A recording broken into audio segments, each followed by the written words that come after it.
এই প্রেস মিটে মূলত যে বিষয়টা বলার জন্য আপনাদের আহ্বান করা হয়েছে, directorate of employment services and manpower planning, এটা গভর্নমেন্ট অফ ত্রিপুরা গত 26শে ফেব্রুয়ারি 2021 এই মেমোরেন্ডামটি তারা প্রকাশ করেছেন।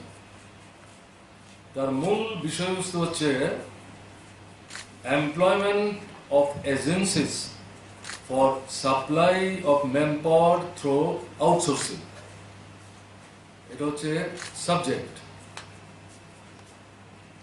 এবং এর মধ্যে যে বিষয়গুলি তারা উল্লেখ করেছেন, বিশেষ করে গতকালকে আগরতলা থেকে প্রকাশিত যে সমস্ত প্রভাতী দৈনিক, সবগুলো না হলো কিছু কিছু দৈনিকের মধ্যে সংবাদটা এসেছে এবং এটা চোখে পড়ার পর এই যে মেমোরেন্ডামটি, সেটি খোঁজ করে দেখবার চেষ্টা করি এবং তাতে যে সমস্ত বিষয়গুলো আছে আপনারা হয়তো আমার চাইতে আরো বেশি ভালো জানতেই পারেন। আমি বিস্তৃতভাবে সেটা যাচ্ছি না, খুব সংক্ষেপে যেটা বলতে চাইছি, তাতে এই যে সাবজেক্টটা এখানে বলা হলো, আপনার আউটসোর্সিং এর মাধ্যমে সেখানে কাজের লোক সংগ্রহ করা সরকারের দিক থেকে, তাতে 5টা এজেন্সি তারা ঠিক করেছেন। এর মধ্যে একটা এজেন্সিকে বলা হচ্ছে প্রাইম এমপ্যানেলড এজেন্সি, আর বাকি 4টাকে বলা হয়েছে এমপ্যানেলড এজেন্সিস, অর্থাৎ দুভাগে বিভক্ত। এবং এতে যেটা দেখা গেল, তাতে লোক যে তারা নেবেন 7টা ক্যাটাগরি তারা আইডেন্টিফাই করেছেন। আমি ক্যাটাগরি ওয়াইজ নামগুলি বলে সময় নিতে চাইছি না। এবং কাগজ যেটা আমার হস্তগত হয়েছে, এটা পরীক্ষা করে আমি যেটা দেখলাম, এই 7টা ক্যাটাগরিতে সব মিলিয়ে 86-এরও বেশি সুনির্দিষ্ট পদে লোক নিয়োগের সুযোগ আছে। এবং এতে আপনার বয়সের কথা যেটা বলা হয়েছে 18 থেকে 40, SC ST হলে পরে +5, এটা normal qualification. 8 to master degree. SC ক্ষেত্রে এই যে 8, এটাকে রিল্যাক্স করে 5 অবধি করা হয়েছে। কাজে সেদিক থেকে আমি যদি বলি 5 to মাস্টার ডিগ্রি, এতে 8 স্ট্যান্ডার্ড ইনক্লুডিং 5, এতে এই যে 7টা ক্যাটাগরিতে যে 86-এর উপর পদের কথা আমি উল্লেখ করলাম, তাতে প্রায় 35টি পদ কভার করে। 12+, তাতে 12টি পদ কভার করে। গ্রাজুয়েট এন্ড অ্যাভাব, এতে প্রায় 39টি পদ কভার করে। তো যেটা পরীক্ষা করে দেখা গেল, এই যে মেমোরেন্ডামটা, তাতে এই 7 ক্যাটাগরির কর্মচারী যারা নর্মাল সরকারি দপ্তরে, তাদের যে পে স্কেল বা পে স্ট্রাকচার, যেটার মূল ভিত্তি হচ্ছে বেসিক পে। এতে করে যেটা দেখা গেছে যে এই 7 ক্যাটাগরি বেসিক পে 16,000 থেকে 37,000-এর উপর, এটা মিনিমামটা বলা হচ্ছে, এটা প্লাস হবে, যতটা উপর দিকে যাচ্ছে এটা প্লাস হবে।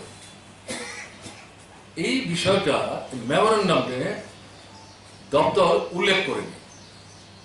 এটা উল্লেখ না করে তারা এখানে উল্লেখ করেছেন এই যে ক্যাটাগরি ওয়াইজ 7টা ক্যাটাগরিতে যারা নিয়োগ পাবেন তারা ন্যূনতম কত থেকে সর্বাধিক কত পেতে পারেন। তাতে যেটা দেখা গেল 7,280 থেকে 17,068। তার মানে হচ্ছে, আমি উল্লেখ করলাম আগে, মিনিমাম বেসিক হচ্ছে 16,000, আর এই 7টা ক্যাটাগরির সর্বোচ্চ যেটা সেটা হচ্ছে 37,060। তাহলে এখানে তারা যেটা উল্লেখ করলো তাদের হিসাব হচ্ছে সব মিলিয়ে 7,280 থেকে সর্বাধিক 17,068। আরএফএল এর ত্রিপুরার একমাত্র শোরুম বেস্ট বাই। বেস্ট বাইয়ে আপনারা পাচ্ছেন নিত্য নতুন আধুনিক ঘর সাজানোর উপযোগী বিভিন্ন regal furniture, RFL plastics, Italiano melamine, RFL gas stove, RFL toys, RFL bedding item comfy এবং আরএফএল স্যানিটারি আইটেমের বিভিন্ন সামগ্রী। আমাদের ঠিকানা রোনালসে road, near Joynagar bus stand, Agartala, Tripura. আমাদের ফোন নম্বর 9774185672। প্রেজেন্ট যে পে স্কেল, তার মিনিমাম যে মানে বেতনটা হওয়ার কথা তার অর্ধেকেরও কম হয়ে যাচ্ছে। এখন এই জায়গাতে যারাই নিয়োজিত হবেন তাদেরকে মাথাপিছু এই যে এজেন্সি যাদের মাধ্যমে তারা নিয়োগ পাবেন সরকারের, তাদেরকে প্রতি মাসে 145 টাকা 60 পয়সা থেকে 341 টাকা 37 পয়সা করে দিতে হবে এজেন্সি চার্জ। অর্থাৎ যতদিন কাজ করবেন। পরে আমার যা মনে হয়েছে, এর বাইরে ইপিএফ, ইএসআই, জিএসটি এগুলি দিতে হবে এজেন্সিকে। তাহলে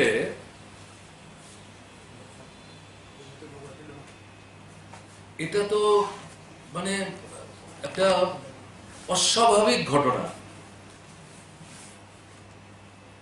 ত্রিপুরা রাজ্যে এর আগে কোন সরকার এ ধরনের সিদ্ধান্ত গ্রহণ করেছিলেন কিনা আমার অন্তত জানা নেই, আমাদের জানা নেই। এবং এখানে পরিষ্কার হয়ে যাচ্ছে আপনার সরকার সরাসরিভাবে এই যে প্রায় 85 থেকে 100 যে পদের কথা উল্লেখ করা হলো গ্রুপ ডি থেকে আপনার সেই জায়গায় যেটা ধরুন যে গ্রুপ সি একেবারে আপার লেভেল পর্যন্ত, তাদের নিয়োগের ক্ষেত্রে সরকারের কোনো দায়িত্ব নাই। সরকার এখানে হাতটা ধুয়ে বসে থাকবেন। এবং এখানে যেটা আপনার এই যে এজেন্সির কথা যেটা বলা হলো, প্রাইম এমপ্যানেলড এজেন্সি পরীক্ষামূলকভাবে এখানে উল্লেখ করা হয়েছে, প্রথম তাদের কাছে নানা ক্যাটাগরি 1,000-কে নির্দিষ্ট সময়ের মধ্যে নিয়োগ করার জন্য বলা হবে বিভিন্ন দপ্তর থেকে। যদি দেখা যায় তারা এটা করতে পারছেন, তারপরে এটা অন্যান্য দপ্তরগুলিও তাদের কাছে দিতে আরম্ভ করবে। এবং একটা জায়গায় উল্লেখ করা হয়েছে, যদি দেখা যায় প্রাইম এমপ্যানেলড এজেন্সি যথানিয়মে যথাসময়ে নিয়োগ করতে পারছেন না, তাহলে এর বাইরে যে 4টা এমপ্যানেলড এজেন্সি নট প্রাইম, তাদের কাছেও তারা নিয়োগের জন্য সংখ্যা ইত্যাদি উল্লেখ করে, ক্যাটাগরি উল্লেখ করে তারা যেতে পারবে। এখন এই মেমোতে বাদ বাকি আর সমস্ত বিষয়গুলো কিন্তু মানে উল্লেখ নেই। তাহলে তার অ্যাপয়েন্টমেন্ট লেটার কে দেবে, তার ডিএ কে দেবে, তার পিএফ হবে কিনা, সে গ্র্যাচুইটি পাবে কিনা, তার চাকরি কতদিন থাকবে, কিছু নাই। এটা ইনডাইরেক্টলি ইউজ অ্যান্ড থ্রো হয়ে যাচ্ছে। অর্থাৎ চুক্তিবদ্ধ আপনার বাড়িতে ঝড়ে বাউন্ডারি ওয়াল ভাঙলো, বেড়া পড়ে গেল, এটা ঠিক করতে হবে। তার জন্য আপনি লোক নিচ্ছেন, হয়তো একদিনের জায়গায় 2 দিন 3 দিন লাগতে পারে, কাজ শেষ, তারপরে আপনার এই বাড়িতে যাবেন না। এই যে ব্যবস্থাটা ভার্চুয়ালি এই মেমোরেন্ডামটা পড়লে পরে এবং যে নির্দিষ্টভাবে যে কথাগুলো এখানে বলা হলো, এটাকে যদি উপলব্ধি করার চেষ্টা হয় তাহলে বিষয়টা এই জায়গায় গিয়ে দাঁড়াচ্ছে ডেঞ্জারাস, কমপ্লিটলি আনএথিক্যাল, পুরোপুরি ভাবে অনৈতিক। এবং এর অর্থ দাঁড়াচ্ছে আমাদের রাজ্যের বর্তমান যে যুবক,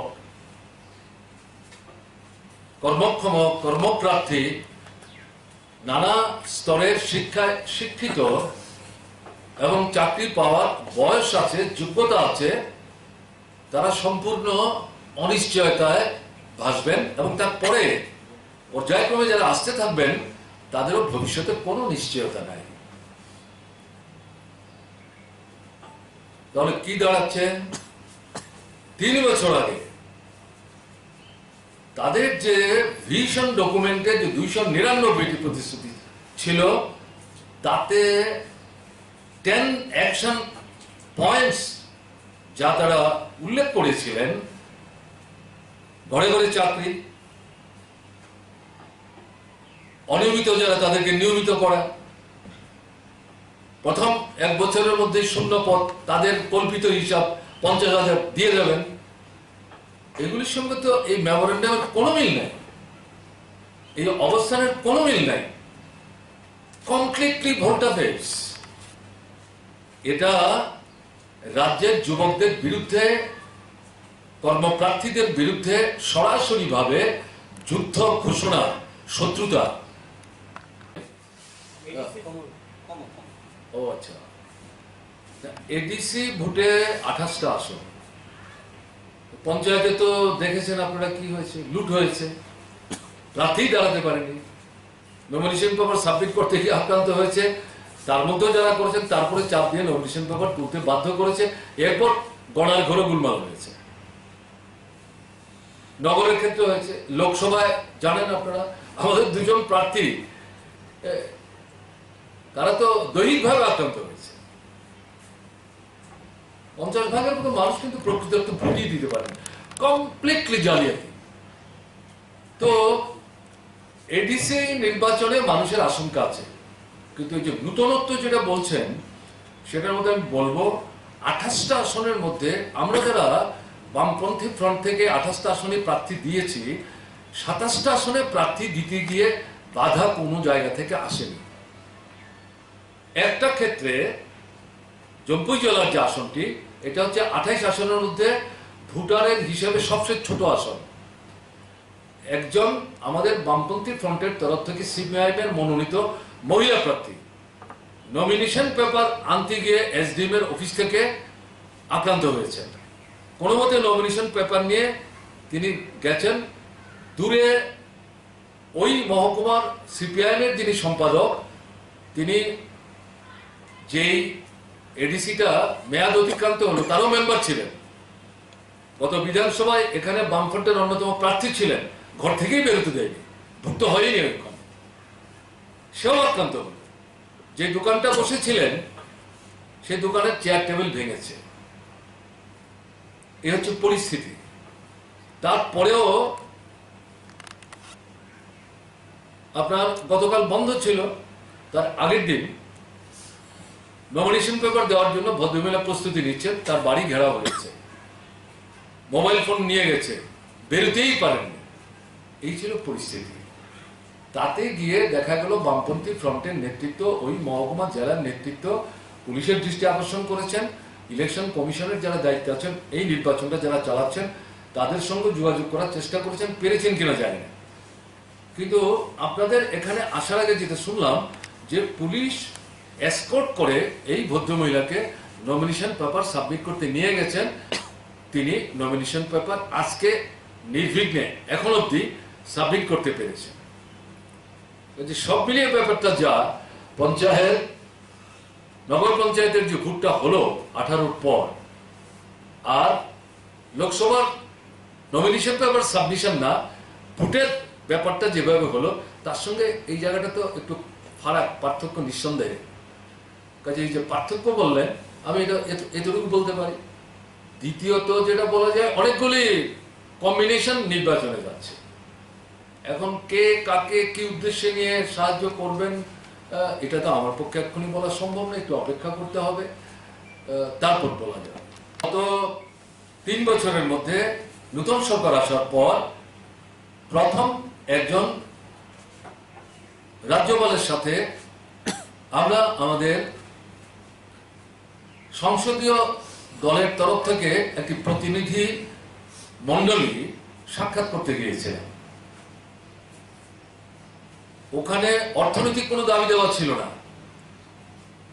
গণতন্ত্র আক্রান্ত, তার নানা তথ্য উপস্থিত করে জননির্বাচিত যারা প্রতিনিধি, এখনো যারা বিধানসভায় প্রতিনিধিত্ব করছেন, তারা তাদের নির্বাচনী এলাকায় যেতে পারছেন না, আক্রান্ত হচ্ছেন। এবং সর্বশেষ যে ঘটনাগুলিকে ভিত্তি করে রাজ্যপালের কাছে আমাদের যাওয়া, সেটা হচ্ছে রতনভূমি, উদয়পুরের শালগড়া এবং আগরতলায় বর্তমান রাজ্যসভার সাংসদ, মহিলা সাংসদ ঝর্ণা দাস বৈদ্য, তার উপর আক্রমণের চেষ্টা এবং তার বাড়িতে আক্রমণ, অন্যান্য আক্রমণের ঘটনা তো আছে, সেগুলো উল্লেখ নাই বা করলাম। এগুলো নিয়ে রাজ্যপালের দৃষ্টি আকর্ষণ আমরা করেছিলাম। এই কি চলবে? আপনি নিজেই আমাদের সঙ্গে সাক্ষাৎকারে দাবি করলেন যে আপনি 7 বার সংসদে দলকে প্রতিনিধিত্ব করেছেন, কিছুদিন বিজেপি সরকারের মন্ত্রিত্বের দায়িত্ব পালন করেছেন, এবং এরপর আপনি রাজ্যে এসেছেন।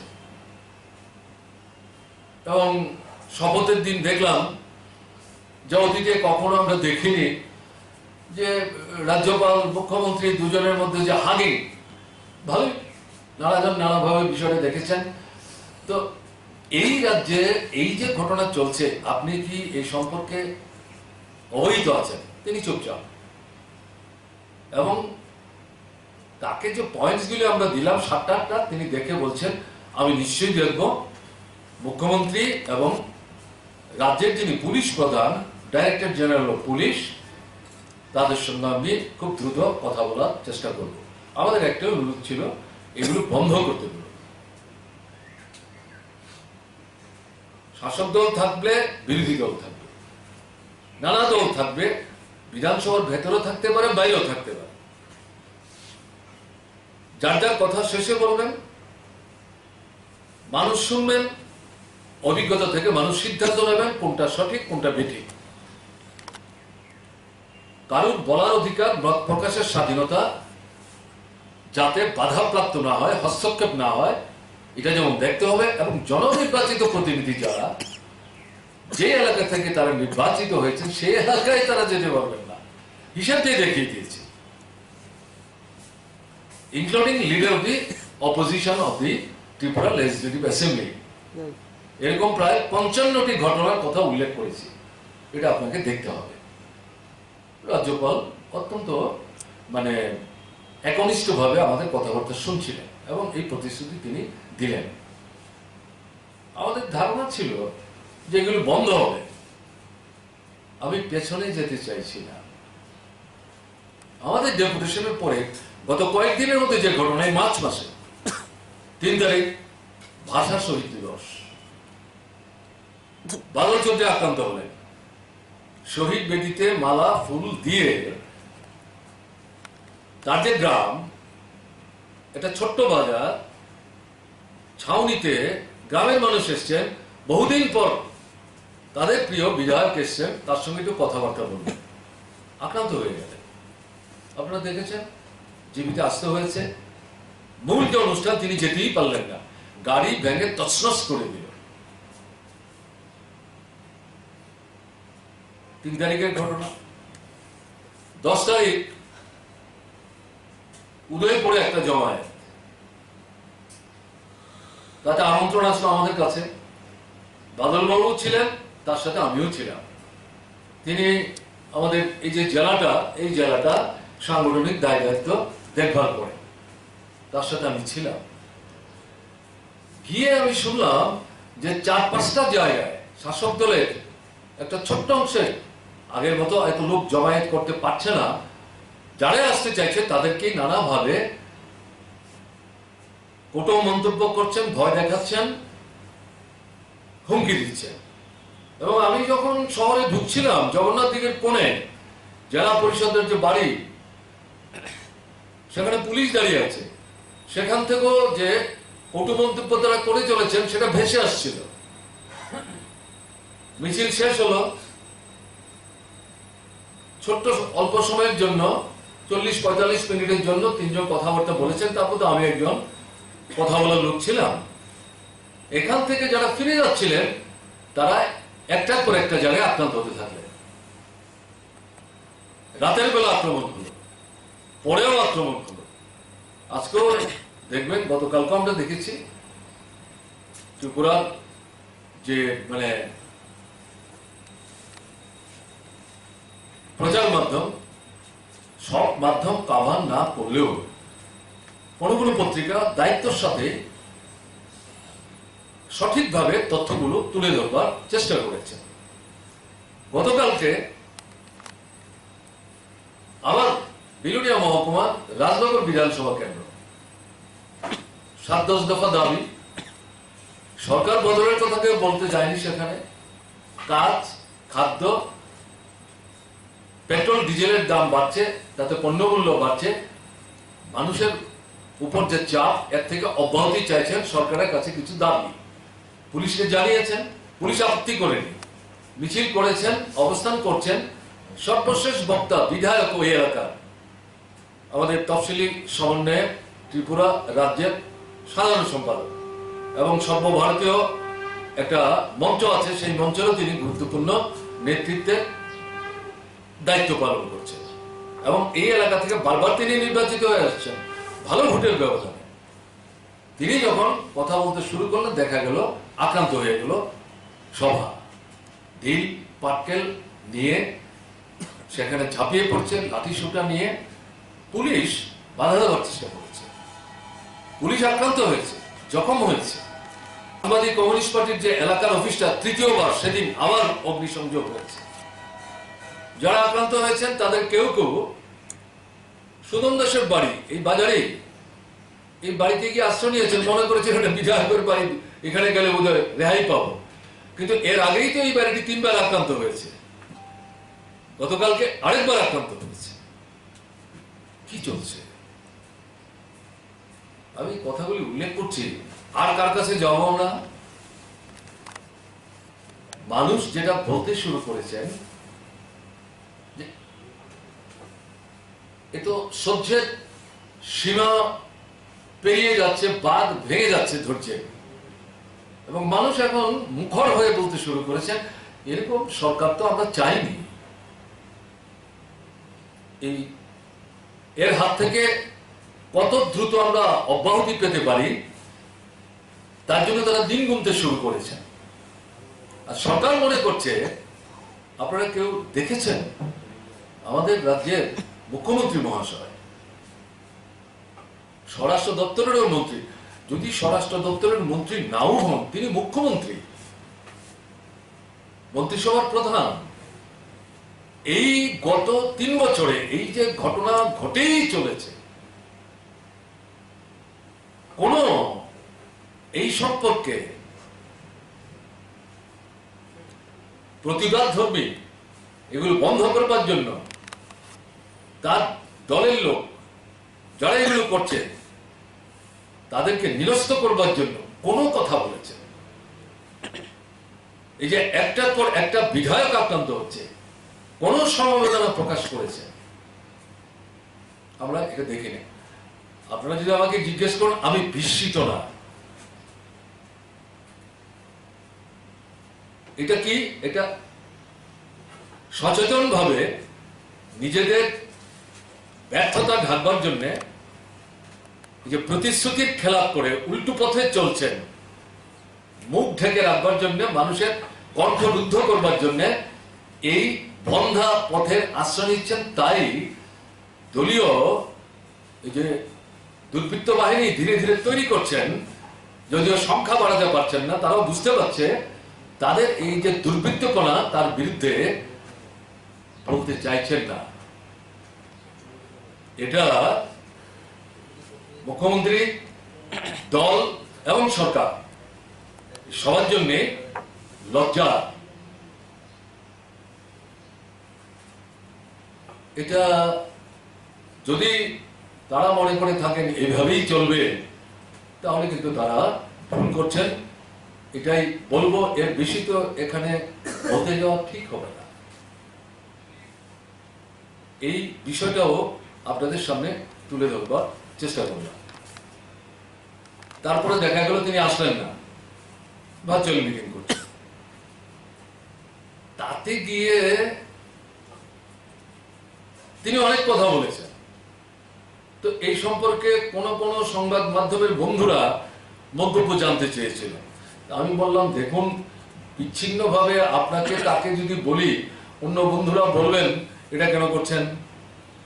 আপনারা বললে আমরা কি আমাদের পত্রিকায় আপনাদের কথা কিছু না কিছু ছাপি না? বা আমাদের যে ইলেকট্রনিক মিডিয়া, তাতে কি আমরা কিছু না কিছু আমরা সেখানে দেওয়ার চেষ্টা করি না? তাহলে আমাদের কেন বাদ দিচ্ছেন? আমি বললাম যে দেখুন, আমার কিছু কর্মসূচি আছে, এগুলো শেষ করে সময় পেলে নিশ্চয়ই আপনাদের সঙ্গে বসবো। আপনাদের যদি কিছু এই সম্পর্কে জিজ্ঞাসা থাকে, তখন যদি জিজ্ঞাসা করেন, নিশ্চয়ই আমি আমাদের মতো করে বলবার চেষ্টা করব। আমি শুধু এখানে অন্য বিষয়ে আপনারা যদি জানতে চান বললে আমি বলবো। আমি শুধু একটা বিষয় বলবো, প্রধানমন্ত্রী যে কথাটা বলেছিলেন যে আগের সরকারের 30 বছরের কাজ 3 বছরের, বা যে সরকারের মানে কাজ করছে, মানুষ তা মানে অনুভব করছেন যে সম্পূর্ণ একটা নতুন পরিবেশ, নতুন পরিমণ্ডল, আগটার সঙ্গে এটার কোনো তুলনা নেই। তিনি এটার মধ্যে একটা ইতিবাচক সুর বা ভাবনা রেখে কৌশলী পদ্ধতিতে উপস্থিত করেছেন। আমি যার জবাবে যেটা বলবো, প্রধানমন্ত্রী সঠিক বলেছেন। আগের 25-30 বছরে যা ত্রিপুরায় হতো না, হয়নি, আপনার স্নেহধন্য, আশীর্বাদ ধন্য যে সরকারটা এখানে আপনি বসিয়ে গেছেন, এই 3 বছরে একের পর এক তারা তাই করে চলেছেন। একেবারে উল্টো, কাজ নাই, খাদ্য নাই, অর্ধাহার, অনাহার, অনাহার মৃত্যু, সন্তান বিক্রি ঘটেই চলেছে।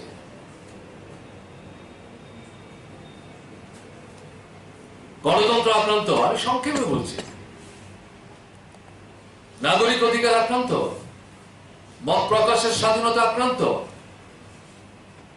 প্রচার মাধ্যম আক্রান্ত, প্রচার মাধ্যমের সাথে যারা যুক্ত কর্মীরা আক্রান্ত, ডাক্তার, নার্স, স্বাস্থ্যকর্মী আক্রান্ত, আইন সেবার সাথে যারা যুক্ত আক্রান্ত, কোর্ট চত্বরে শিক্ষক, কর্মচারী, এমনকি অফিসার আক্রান্ত। আমি তো বলবো চিফ সেক্রেটারি আক্রান্ত হয়েছে, অশুভন ভাবে তাকে দায়িত্ব থেকে সরিয়ে দেওয়া হয়েছে। এটা তো আক্রমণ। আমি উল্লেখ করলাম, আপনারা জানেন এগুলো। ব্যবসায়ীরা আক্রান্ত হচ্ছে, ঠিকাদাররা আক্রান্ত হচ্ছে, কাটমানি, এটা নতুন পদ্ধতি চালু হয়েছে। এবং এরাই বলছেন যে আপনারা তো মনে করছেন আমরা এই টাকাটা নিচ্ছি সবটাই আমরা বুক করবো, ঘটনা তা না। নিচ থেকে উপরে উপরে উপরে অনেক উপরে, আর কি বলবো, তাদের বক্তব্য তথ্য দিলেন যে বামফ্রন্ট সরকারের সময় নাকি এটা 150 টাকারও নিচে ছিল, আর এই সর্বশেষ যেটা সেটা তো 177 টাকা ছিল।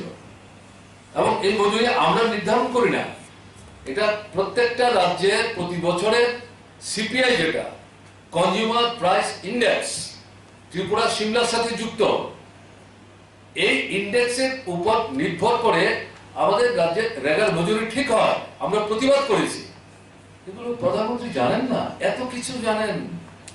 তিনিও তো রাজ্যের মুখ্যমন্ত্রী ছিলেন 10 বছর, একসাথে তো আমরা মিটিং করতাম কেন্দ্রে, তখন তো দেখেছি এগুলো নিয়ে তাকে মুখর হতে। এখন এই সমস্ত কথা বলছেন।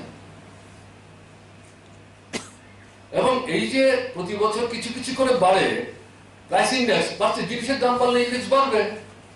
এখন 205 টাকা পাচ্ছে সবাই, কাজেই তো সবাই পাচ্ছে না। কোথায় 200 দিন, ঘরে ঘরে 50 দিন, তাদের দলের বাছাই করা কিছু লোক কাজ না করে 100 দিনের বেশি কাজের টাকা নিয়ে যাচ্ছে। যারা কাজ করছেন, সম্পদ তৈরি করছেন, মজুরি যে 200 পাচ্ছেন না, মেশিন ব্যবহার করছে, এটা করা যায় না, বেআইনি।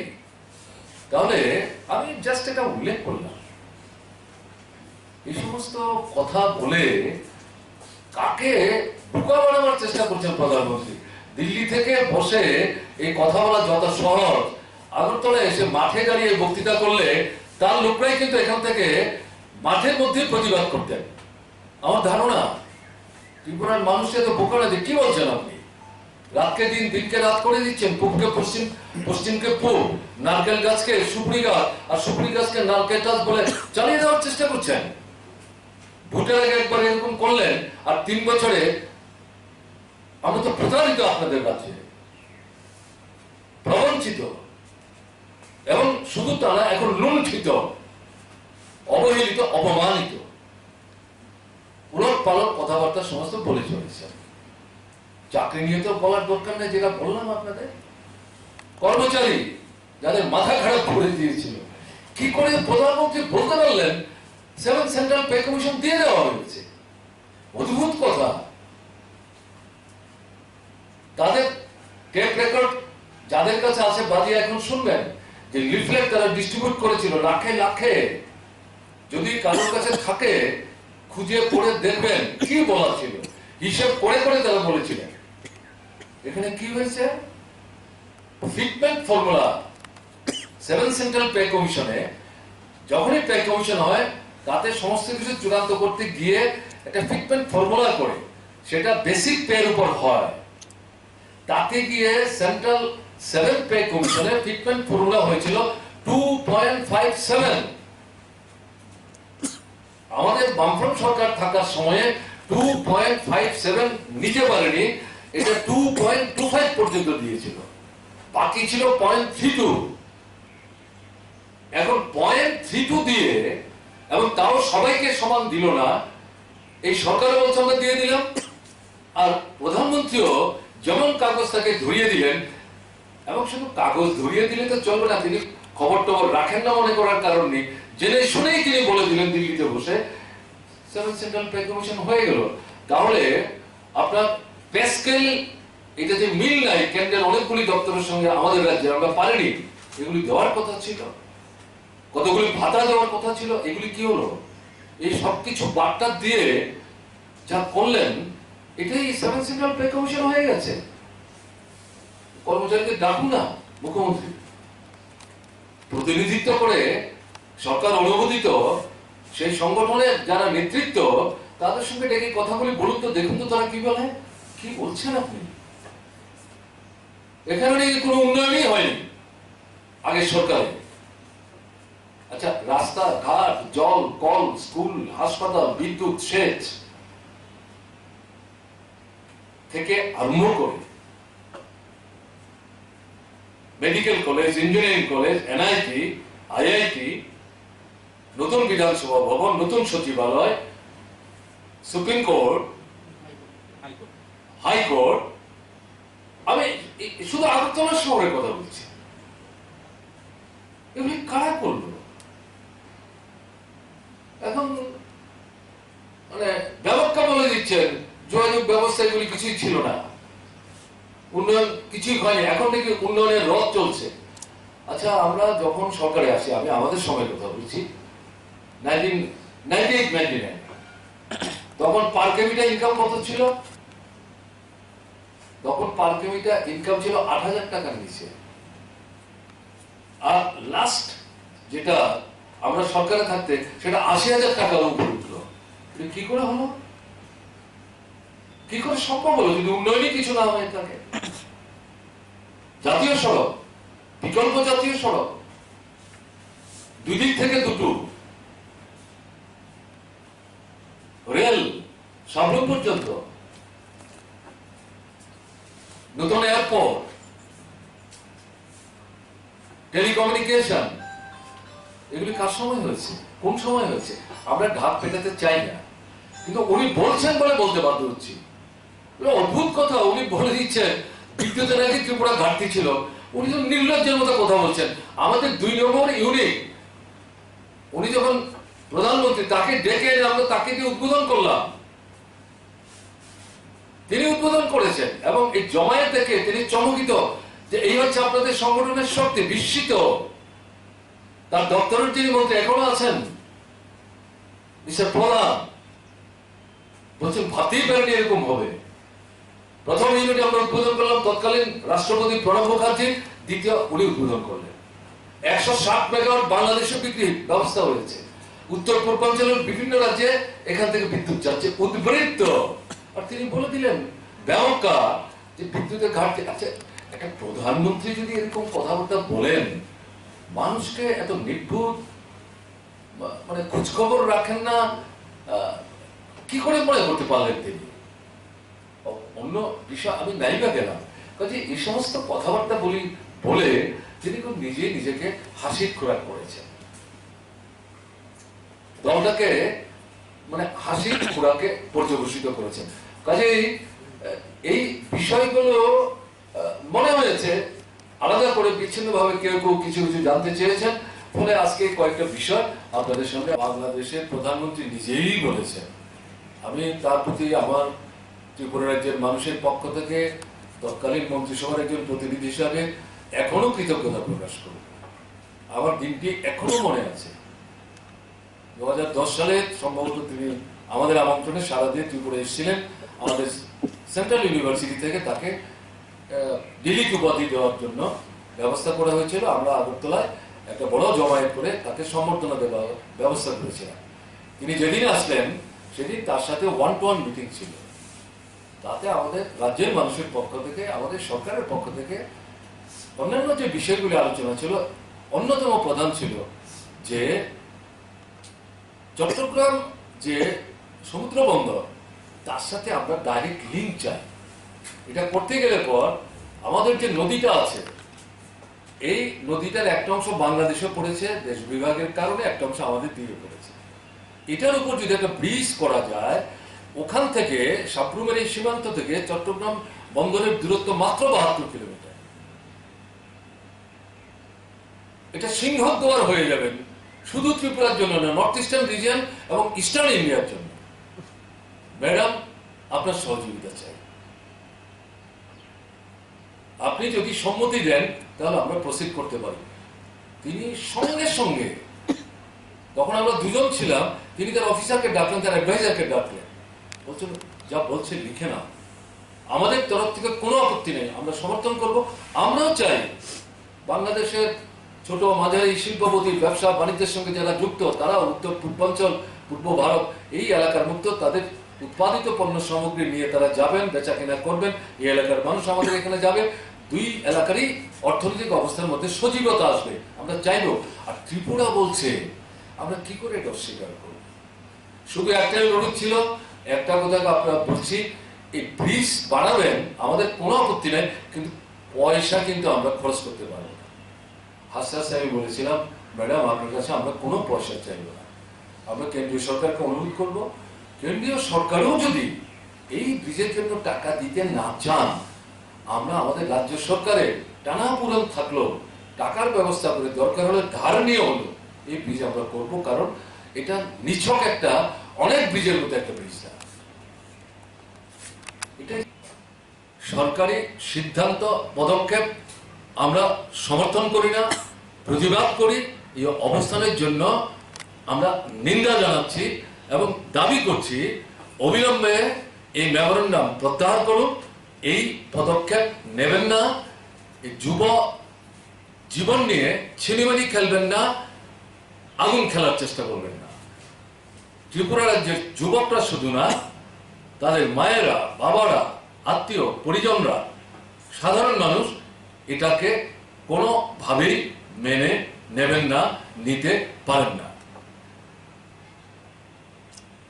এটা হচ্ছে খুব সংক্ষেপে এই বিষয়টা সম্পর্কে আপনাদের সামনে আমাদের যে বক্তব্য